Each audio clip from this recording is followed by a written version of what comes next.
गैर ड्रामे की लास्ट एपिसोड नशर कर दी गई है, तो लास्ट एपिसोड का रिव्यू तो बनता था। मुझे लग रहा था कि शिफा के साथ सब अच्छा हो गया, ऐसा नहीं होना चाहिए था। लेकिन सिकंदर ने जो कुछ इसके साथ किया ना, इसके बाद तो मज़ा आ गया।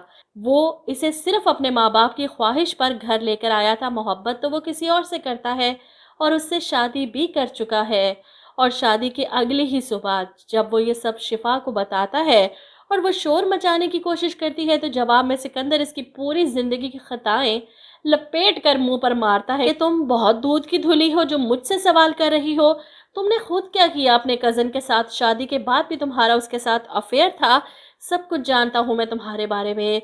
शिफा की तो शक्ल देखने वाली थी। सबसे बेहतरीन पार्ट वो था जब शिफा को इसके सारे गुनाहों की सजा एक झटके में मिल गई, सिकंदर की शक्ल में। और फिर सालिस और वफा की शादी का सीन, जिस हसरत भरी नजरों से वो सालिस को देख रही थी, अफसोस कर रही थी और अब घर वालों के सामने कुछ कह भी नहीं सकती। गलतियों का एहसास तो हो चुका इसे और सिकंदर को भी कबूल करना पड़ेगा बाकी जिंदगी। लेकिन वफा की किस्मत पर रश्क आ रहा है। खैर, वफा और सालिस एक साथ काफी अच्छे लग रहे थे पूरे ड्रामे में। वफा ने कोई खास एक्टिंग नहीं की थी, लेकिन लास्ट एपिसोड में कुछ बेहतर लगी।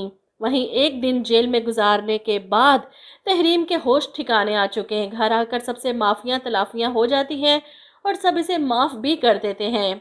असल सजा तो शिफा के हिस्से में आई। शादी के बाद ना मोहब्बत मिलेगी और ना ही इज्जत, क्योंकि सिकंदर की नज़रों में जो हकारत थी इसके लिए, शिफा को अपनी ही नज़रों में गिरा गई।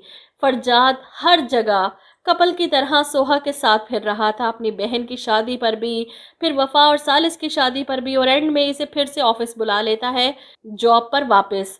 मुझे तो लगा था कि शायद मोहब्बत का इजहार भी कर दे। खैर, मोहब्बत तो वो करने लगा है, कोई इसकी भी शादी दिखा देते तो चलो ट्रायंगल पूरा हो जाता तीनों शादियों का।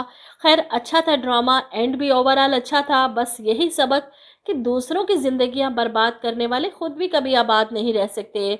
जो बोगे वो ही काटोगे, जैसा कि शिफा के साथ दिखाया गया। आप लोगों को कैसा लगा ड्रामे का एंड? कमेंट करके ज़रूर बताइएगा।